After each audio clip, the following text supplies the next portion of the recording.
Do you love silly stories for kids? Why not consider joining our family? You can even get a very special message from one of your favourite silly stories for kids characters. Head over to the website to find out more. It's your support that helps us to continue to make exciting stories and more crazy content. Did somebody say crazy? Oh, Pimpin, no.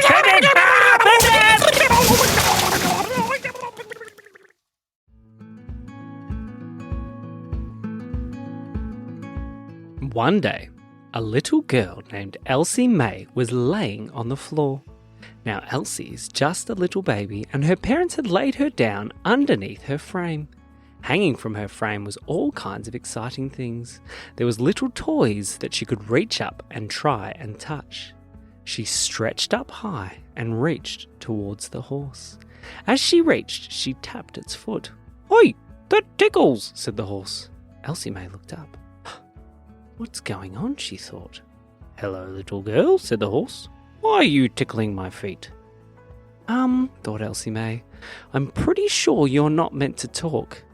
"I'm pretty sure you can't talk either," said the horse, "but here we are." "Wow," said Elsie May. "I am talking." "Yes," said the horse. "Now you didn't answer my question. Why did you tickle my feet?" "Well, I'm not too sure," said Elsie May. "I just saw them and I reached up and I tickled them." Said the horse. "Something peculiar seems to be happening. Do you think you can reach that sheep over there?" I can try," said Elsie. She stretched her hands up towards the sheep and tapped it on the back. "Meh," said the sheep. "The sheep! It's making noise." "I'm doing more than making noise," said the sheep. "Oh," said the horse. "Hello, sheepy. It's been a while." "Oh, hello, horsey. You two know each other," said Elsie. "Of course we know each other," said the horse. "We've been hanging on the same frame for a very long time." "Yes," said the sheep. "It's been quite a while since we've been able to have a good conversation. How are you today, horsey?" "Oh, I'm good, thank you." "But what about me?" said Elsie. "Well, seeing we're all awake." "Actually, we're not all awake. Can you see over there?" "The bear?" said Elsie. "Yeah. Do you think you can reach the bear?" said the horse. "I'll do my best and see what I can do." She stretched and she stretched.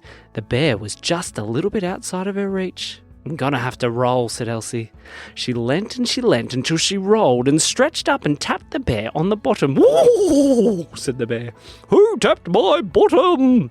"Oh, that was me," said Elsie. "Oh, well done," said the horse. "Yes," said the sheep. Now it's time." "Time for what?" said Elsie. Would you like to come on an adventure, Elsie May?" "Oh, an adventure," she thought. "That sounds like fun. Where are we going?" The horse stretched up and bit the cord from behind it that was holding it onto the frame. It dropped down to the ground and galloped over to Elsie. "Okay, are you ready?" "Ready for what?" said Elsie. "Jump on," said the horse. Elsie looked at the horse. "You're a little bit small for me to jump on." "No, I'm not." She looked again, and the horse was the right size. "How did you do that?" said Elsie. "Never mind that, jump on." So Elsie jumped on the horse. "Can I come too?" said the sheep. "Of course you can," said the horse. The sheep jumped on the back of the horse as well. "Oh," said the horse. "I'm coming as well," said the bear, as he ran down and jumped over the horse right on top of the sheep. Boom! "Get off," said the sheep. "Oh, sorry," said the bear. He jumped on and they'd started to gallop around. They were riding around the lounge room. "Elsie! Elsie!" said her mum. "Uh-oh," said Elsie. "We can't let my mum see this." "Don't worry," said the horse. "I've got a plan." He raced and jumped up onto the top of the couch and then ran across the top of the couch, jumped onto the kitchen bench. "Where are we going?" said Elsie. "I can see a pot. I think we can get inside." "Elsie," said her mum. The horse galloped across the kitchen bench, jumped over the stove and into the pot. "Just stay very quiet," said the horse. "I'll do my best," said Elsie. "Meh." "Did I just hear a sheep?" said Elsie's mum. Shh, said Elsie. Elsie's mum moved out of the kitchen and started searching other rooms. "Elsie!" "What now?" said Elsie. "Now it is time for us to leave." "Leave?" said Elsie. "Well, we can't have an adventure inside the house. We need to get outside," said the horse. "Oh, see that gap in the window?" said the horse. Yeah, said Elsie. Here we go. Meh, yay, said the sheep. The horse jumped out of the pot, ran across the rest of the bench and jumped straight out the window. As it fell towards the ground, it landed on some plants and slowly rolled into the dirt. Oh, we're free, said the horse. He started running around on the dirt. He climbed and raced around the backyard. He jumped over the fence. Oh, I wouldn't jump that fence, said Elsie. Why is that, said the horse. Ruff, said a voice. Uh-oh, said the horse. Yes, big uh-oh, said Elsie. What do we do? Ruff, said the voice again. They were staring in the face of a big German shepherd. What do we do, said the horse. I don't know, said Elsie. Me either, said the sheep. Hello, said the bear. Said the dog. He looked very, very closely. Then he licked the horse on the nose. Oh, that's gross, said the horse. Elsie May got licked as well. Ugh, yuck, she said. The dog had a very strange smile on its face. I think he wants us to climb on, said the horse. The dog lay down and put his nose towards where they all were. The horse slowly climbed on top of the dog's nose and climbed onto his back. Then the dog stood up and started to run. Whoa, said the horse. Moo, said the sheep. Woohoo, said Elsie May as the dog raced around the backyard, jumping over pot plants and smashing into all kinds of things. The dog was very excited. He hadn't had visitors in his backyard for a very long time, and it was like he wanted to show them everything that he had. He ran over to his squeak toy and started squeaking it. Wickle, wickle, wickle, wickle.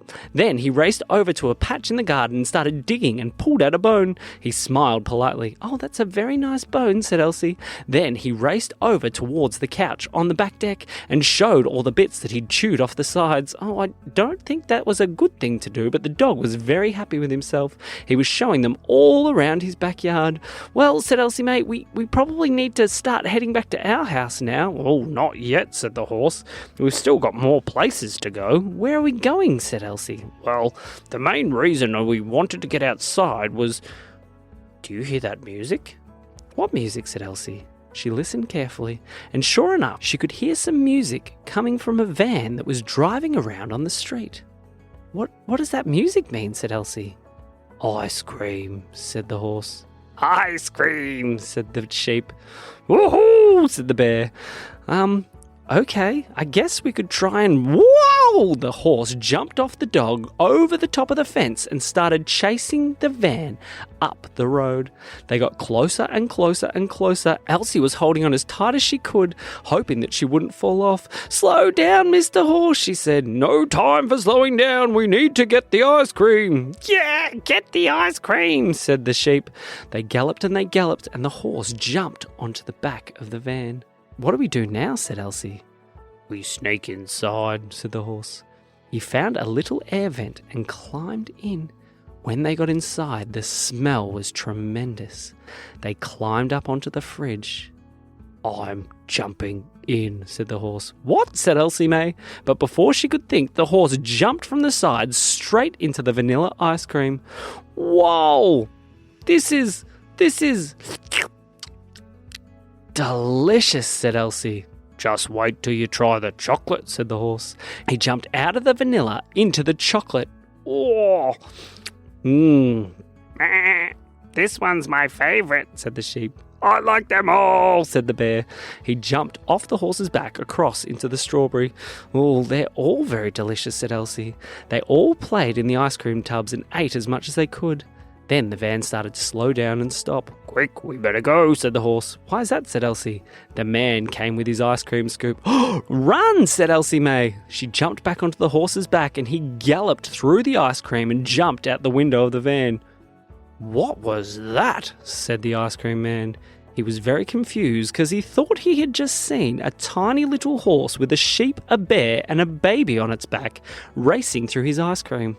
He shook his head in disbelief and looked down, and sure enough, there was horse prints in his ice cream.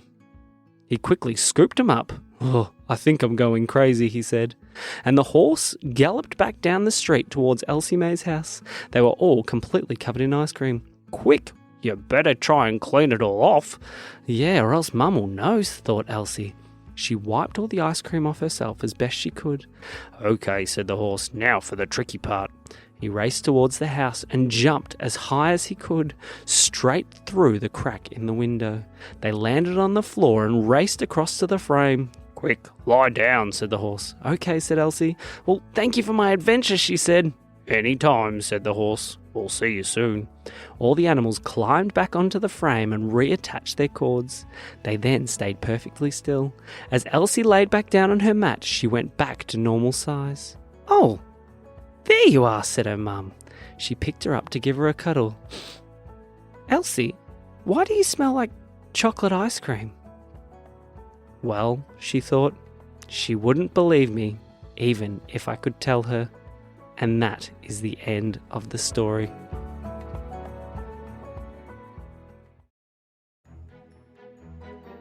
Does your baby frame come to life when touched?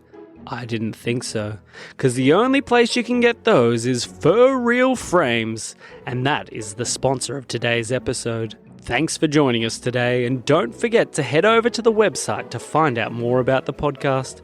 Leave us a like and a review so that we know that you're enjoying the podcast. This is a big thank you from the For Real Frame Company. And from me, Sam. We'll see you next time.